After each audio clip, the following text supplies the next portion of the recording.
Bonjour à tous et merci de nous retrouver sur France 3 Limousin pour votre émission Dimanche en politique. Ce matin, on parle colère sociale, tensions agricoles et élections municipales avec Jean-Baptiste Moreau, député de La République En Marche de la Creuse. Et c'est juste après le générique.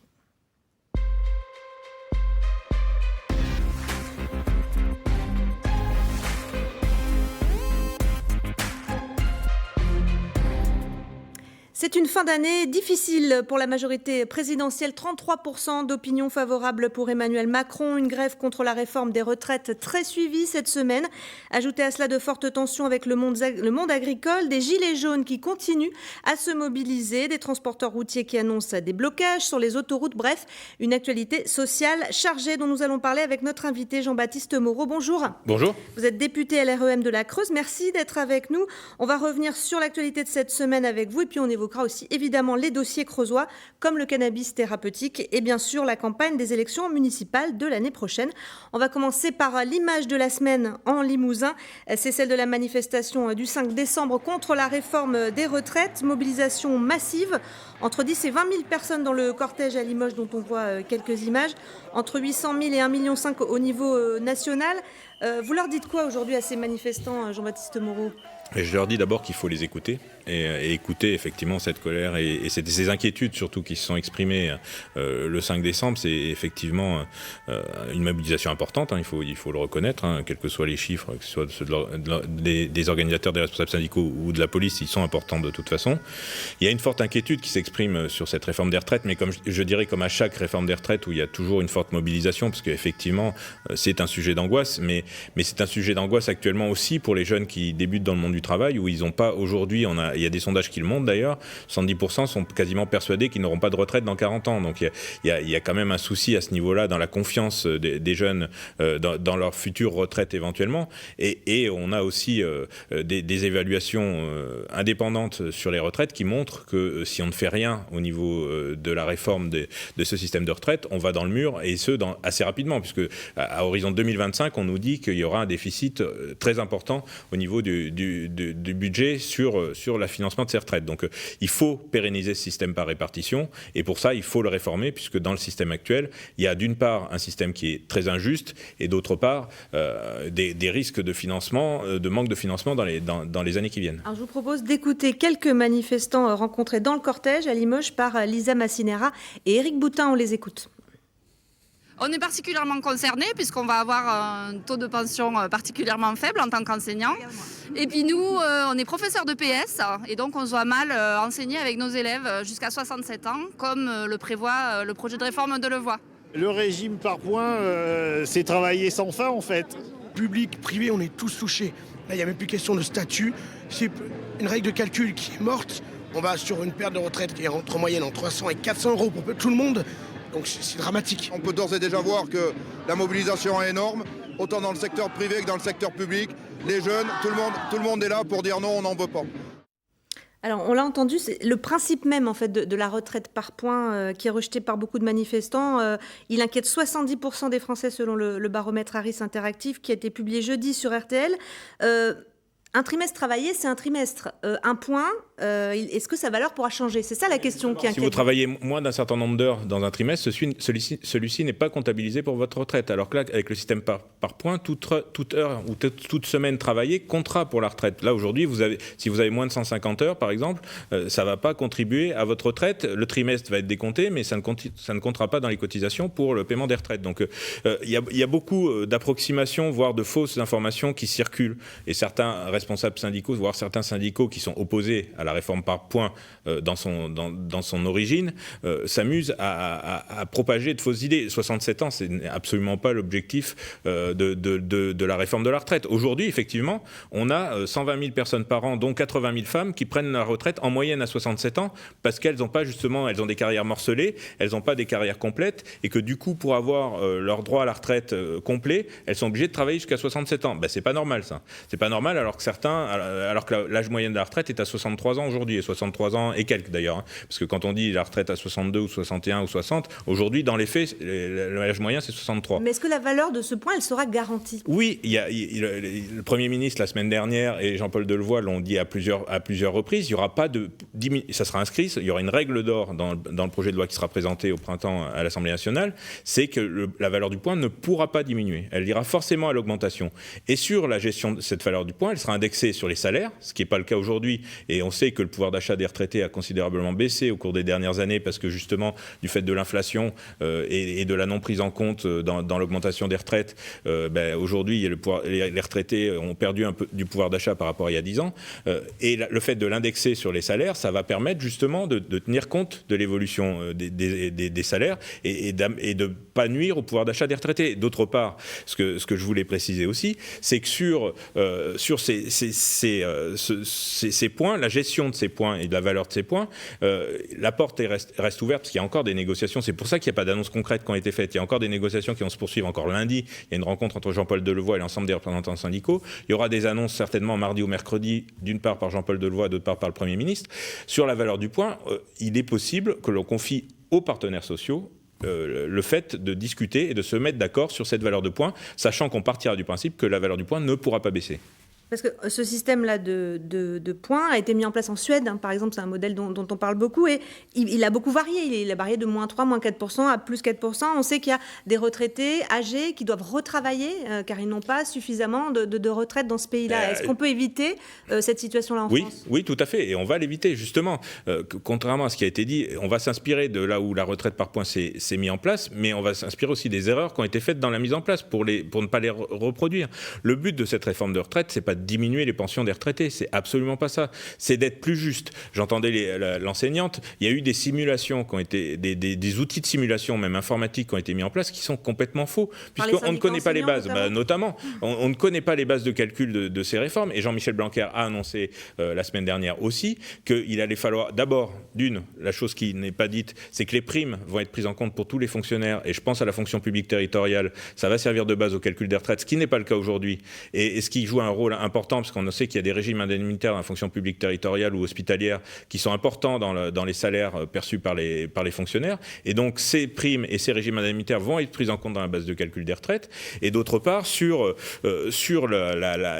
par rapport à tout ce qui est dit, aujourd'hui, on n'a pas la définition. Donc, les simulateurs ne peuvent être que faux. On n'a pas la base de calcul. Et les salaires des enseignants vont être revus à la hausse aussi pour tenir compte du fait que ces 28% de cotisation risquent de les pénaliser le fait qu'on ne prend pas les 25 premières années comme c'est le cas aujourd'hui, risque de les pénaliser sur les retraites. Donc il va y avoir une réévaluation, Jean-Michel Blanquer l'a annoncé très clairement, dans l'éducation nationale des salaires. Est-ce que la question de la pénibilité, des choses comme ça, peuvent être amenées à évoluer dans les jours qui viennent ? Mais ça, c'est déjà le cas. Ça a déjà été annoncé. La pénibilité va être prise en compte, bien évidemment, dans les retraites, de même que les carrières longues, on ne va pas toucher aux carrières longues. C'est-à-dire que pour ceux qui commencent à travailler très tôt, la retraite sera toujours à 60 ans dans les mêmes conditions qu'elles le sont aujourd'hui. Donc si on veut réformer, c'est pour un système plus juste et plus égalitaire et moins inégalitaire, puisque aujourd'hui on a des femmes qui en moyenne perçoivent 45% de moins au niveau des pensions de retraite que les hommes. Donc il y a quand même un souci quelque part. Et chaque période de travail ouvrira droit à cotisation, alors qu'aujourd'hui, quand vous êtes en congé maternité ou quand vous êtes... tout ça n'entre pas forcément dans le calcul des retraites. Les opposants à ce projet se demandent aussi pourquoi les policiers ne vont pas en bénéficier, puisque si ce système est tellement égalitaire, pourquoi les policiers n'en bénéficieront pas ? Les policiers, c'est plus par rapport à un âge de départ à la retraite, c'est par rapport aux risques. Policiers et militaires aussi sont dans la même catégorie, parce que c'est des métiers quand même à risque, où il faut une certaine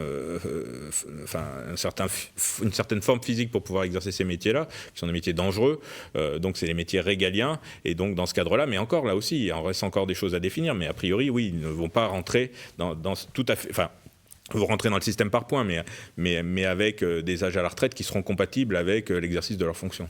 Au-delà de cette réforme des retraites, et on l'a vu aussi dans les cortèges cette semaine, il y a des raisons de manifester qui se sont multipliées, notamment dans le secteur de la santé. Les personnels hospitaliers sont mobilisés comme jamais, y compris médecins et chefs de service, qui est du jamais vu. Il y a eu les enseignants aussi, les étudiants.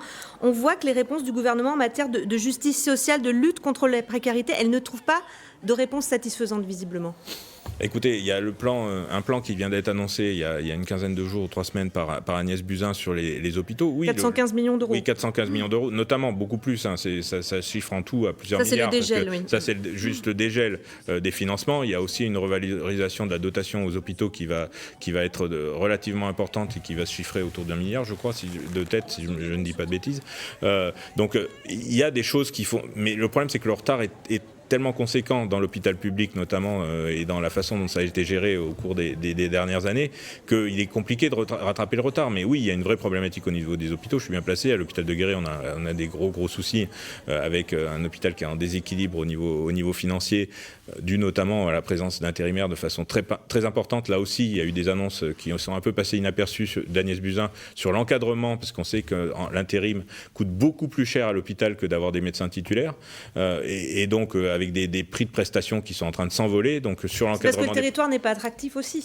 C'est surtout parce qu'il manque de médecins. Donc on a supprimé le numerus clausus pour augmenter le nombre de médecins globalement, parce qu'on manque à la fois de médecins généralistes, mais aussi de spécialistes.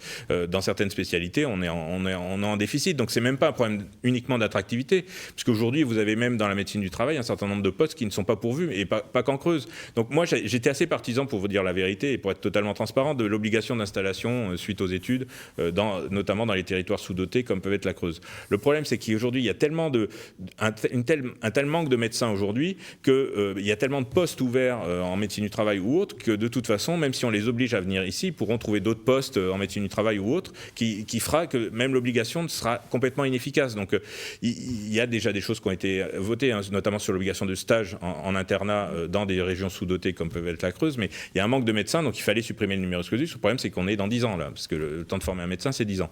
Donc, il y a d'autres solutions qui ont été proposées. Il y a une attractivité, effectivement, du territoire à recréer. Mais il faut aussi arrêter avec ces intérimaires qui deviennent des chasseurs de primes et qui sont cette semaine à Guéret, la semaine prochaine à Rodez, dans 15 jours, je ne sais pas où, et qui, grosso modo, gagnent beaucoup d'argent sur le dos de l'hôpital public et au détriment du soin. Parce qu'on voit bien à l'hôpital de Guéret, aujourd'hui, quasiment 60% des patients vont se faire soigner à l'extérieur parce qu'ils en ont marre que ce soit jamais le même médecin entre deux visites qui viennent les voir. Alors de la colère sociale, on va passer maintenant au malaise agricole. Vous êtes député depuis plus de 2 ans. Maintenant, vous êtes toujours éleveur de limousine en Creuse. Vous avez dû quitter le sommet de l'élevage de Cournon début octobre suite à une irruption de la FDSEA et des JA qui vous reprochaient... De quelques-uns. Je ne veux pas mélanger tout le monde. Oui, dans une action coup de poing, on va dire, qui vous reprochait vos incohérences politiques, je cite, et votre soutien au CETA, le traité de libre-échange agricole avec le Canada. Vous avez pu vous expliquer avec eux depuis, ou en tout cas avec des représentants de ces syndicats? Oui, bien sûr, au niveau local et même au niveau national. On a eu des explications. On n'est pas d'accord sur le CETA, ça c'est clair. Vendredi, il se trouve que j'ai fait venir l'ambassadrice du Canada en France au contact des responsables syndicaux, tous les responsables syndicaux de tous les syndicats en Creuse. Elle est venue échanger avec eux. Alors pas pour le but de les convaincre, puisqu'on a des vrais désaccords sur les opportunités, mais déjà de démythifier un certain nombre de fausses informations, là aussi, qu'on puisse circuler là-dessus. Dites sur que le CETA ne menace pas les éleveurs français. Non, et si j'avais pensé une seconde qu'il les menaçait, je ne l'aurais pas voté. D'ailleurs, depuis le début, je me suis opposé au Mercosur parce que je pense qu'il ne peut pas y avoir d'accord avec ces pays d'Amérique du Sud. Mercosur, c'est Mexique, Uruguay, Brésil et Argentine. Donc je pense qu'il ne peut pas y avoir de bon accord avec le Mercosur s'il y a l'agriculture dedans. Parce qu'aujourd'hui, au niveau des contrôles sanitaires notamment, et c'est pas moi qui le dis, c'est le Parlement européen qui a été faire une enquête en 2018 là-dessus et qui a prouvé qu'au niveau des filières agricoles, il n'y avait aucun contrôle et qu'il n'y avait aucune fiabilité sanitaire. Le Canada, c'est un tout autre problème. Moi, j'ai pas voté comme ça parce que j'avais envie, parce qu'on m'a dit qu'il fallait le voter. Grâce à l'ambassadrice du Canada qui nous a ouvert les portes de façon complètement transparente. J'ai rencontré des agriculteurs canadiens, j'ai rencontré les services sanitaires et le responsable des services sanitaires canadiens. Il y a des contrôles qui sont faits sur place. La question des farines animales notamment. Alors, sur les hormones, pour démythifier, parce que ça a aussi circulé, il n'y a pas d'importation de viande aux hormones. En Europe, dans toute l'Europe, c'est interdit. Donc ça, il n'y aura pas d'importation de viande aux hormones. C'est moins clair. Sur les farines animales, c'est les protéines animales. En fait, c'est pas les farines animales au sens où on les entendait avant la crise de la vache folle. C'est-à-dire que c'est pas les cadavres, c'est pas les carcasses entières qui passent dans l'alimentation animale. C'est des protéines animales qui sont fabriquées, effectivement, extraites de bovins, mais qui pourraient aller à la consommation. Pas de bêtes qui sont mortes sur les exploitations.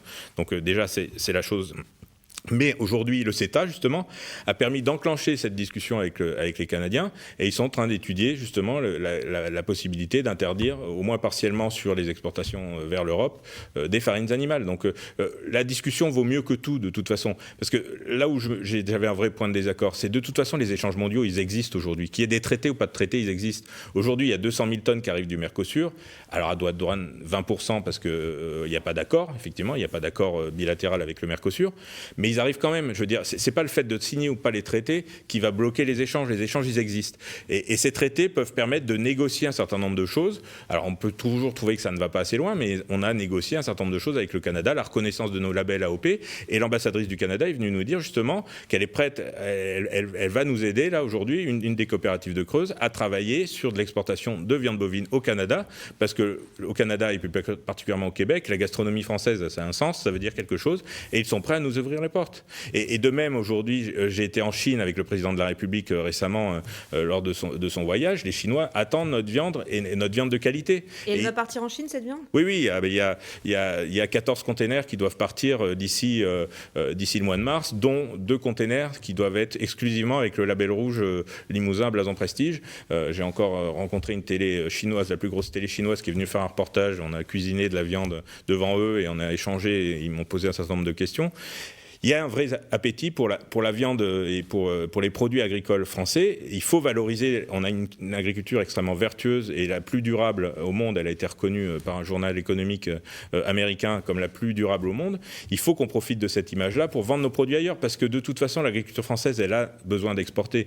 Aujourd'hui, elle exporte beaucoup sur l'Italie, par exemple, et on voit que l'Italie est en train de faire de plus en plus du lait élevé abattu en Italie. Donc ce marché va se réduire dans les mois et les années qui viennent. Il faut trouver des alternatives. Il y a en Europe occidentale diminution de la consommation de viande. Si on veut préserver notre élevage et nos éleveurs, il va falloir trouver d'autres marchés. La Chine et le Canada en sont. Alors une autre perspective de développement pour l'agriculture creusoise, c'est la culture du cannabis thérapeutique et autres, que vous soutenez ardemment depuis plusieurs mois aux côtés d'Éric Correia. On en est où ? Est-ce qu'il y a du nouveau ? Est-ce qu'il y a des choses qui vont se faire prochainement ? Oui, il y a du nouveau, puisqu'on a une mission d'information qui va se lancer à l'Assemblée nationale, dont je vais être le rapporteur général, sur l'intérêt des différents usages du cannabis. Donc le thérapeutique.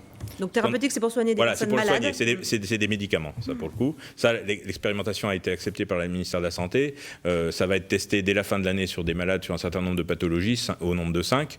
C'est un médicament, ça doit pousser sous serre parce qu'il faut une atmosphère contrôlée, puis il faut éviter la pollinisation croisée. Il y a des taux de ce qu'on appelle, parce qu'il y a 2 molécules, grosso modo, il y a le CBD et le THC dans le cannabis. CBD qui a plus un effet, on va dire, de relaxation musculaire, bien-être, voilà ce qu'on appelle le bien-être, et le THC qui a, lui, l'effet euphorisant, psychotrope, psychoactif.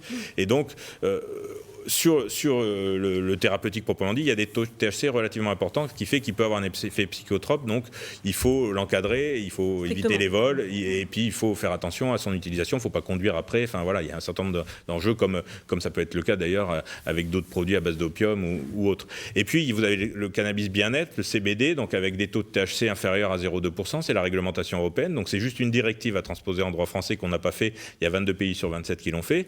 Ce CBD, lui, il a une utilisation beaucoup plus large, puisque c'est des compléments alimentaires, c'est aussi de la cosmétique, il y en a dans les crèmes et autres, et puis ça permet justement de relaxer, c'est pour l'arthrose notamment, ça permet de soulager un peu les douleurs liées à l'arthrose. Ça, ce sera faisable à quelle échéance ? Ça, on va essayer de faire ça très très vite, c'est le deuxième volet, on va essayer de faire ça très très vite, c'est la transposition d'une directive européenne, il faut démythifier, parce que quand on parle de ça, on vous entraîne tout de suite sur le cannabis récréatif, ça n'a rien à voir, c'est vraiment des gélules, c'est des huiles, des sprays, enfin vraiment, c'est inoffensif d'un point de vue santé publique, et c'est bénéfique d'un point de vue santé, on voit bien, parce que là aujourd'hui sur les plateformes internet vous en trouvez, hein, en Allemagne, en Suisse, oui. Il y en a. Donc, et puis c'est un marché qui aiguise beaucoup d'appétit. Comment garantir que la Creuse, qui reste pionnière, mais on voit que tous les autres départements, et même les grands groupes pharmaceutiques, les cigarettiers... Parce que notamment avec Éric Correia, on a déjà travaillé sur une filière intégrée, déjà sur le thérapeutique, avec un labo, avec des extracteurs, avec voilà, il y en a. Vous avez un temps d'avance en fait. Voilà, c'est ça, on a un temps d'avance, mais après on ne va pas empêcher évidemment sur le CBD particulièrement que ça se développe ailleurs.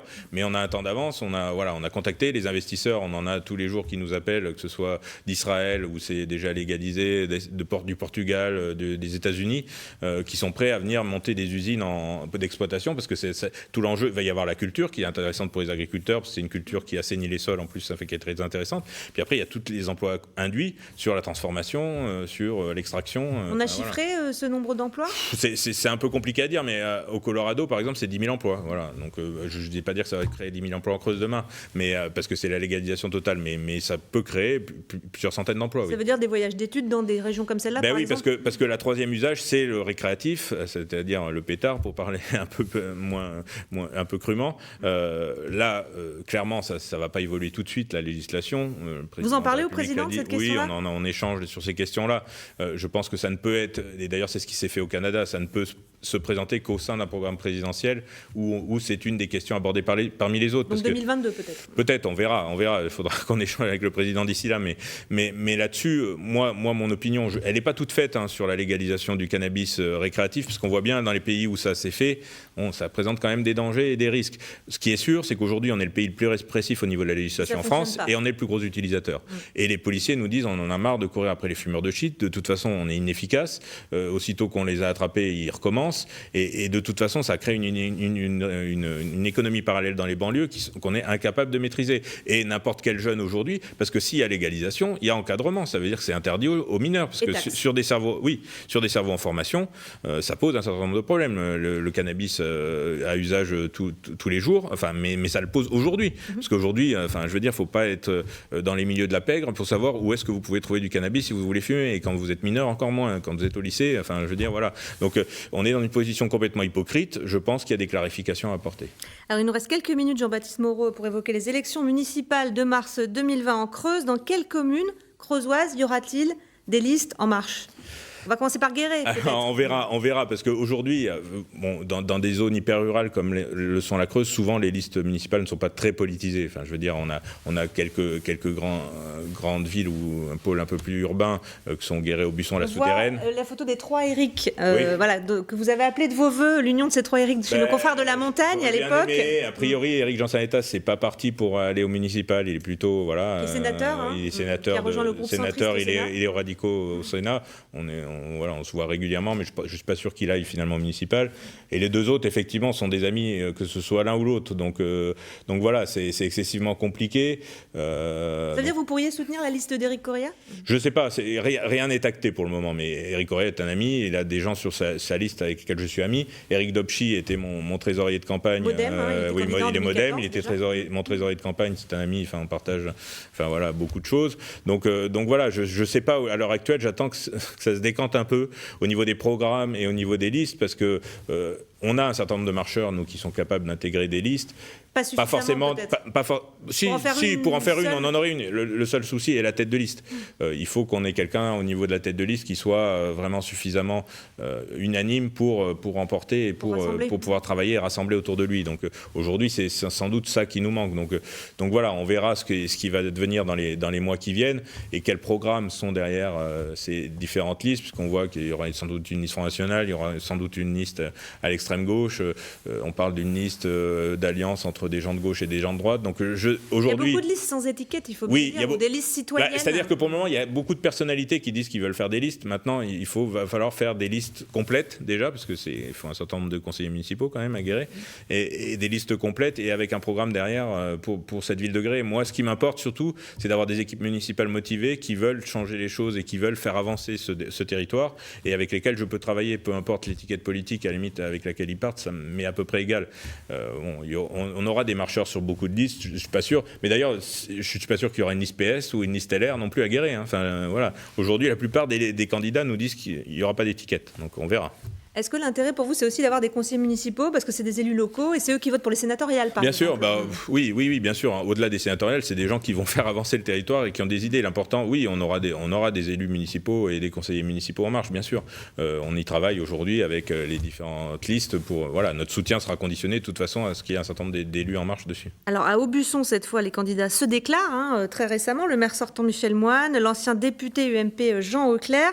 Est-ce qu'une liste LREM pourrait voir le jour dans la ville d'Aubusson ? Busson ? Oui, c'est possible. Oui. C'est possible. On y travaille actuellement, éventuellement. Emmené par on ne sait pas, on verra. Mathieu Charbillard, Marie-Claude Guyonnet. Mathieu était quelqu'un qui est proche de nous. Marie-Claude Guyonnet, je ne sais pas. J'ai entendu plus qu'elle était plus proche de Jean Auclair, mais je ne sais pas. Après, moi, voilà, on y travaille, mais on n'est pas non plus en opposition frontale face aux deux personnes que vous avez citées. Donc, on discute. Il y a des discussions qui sont en cours.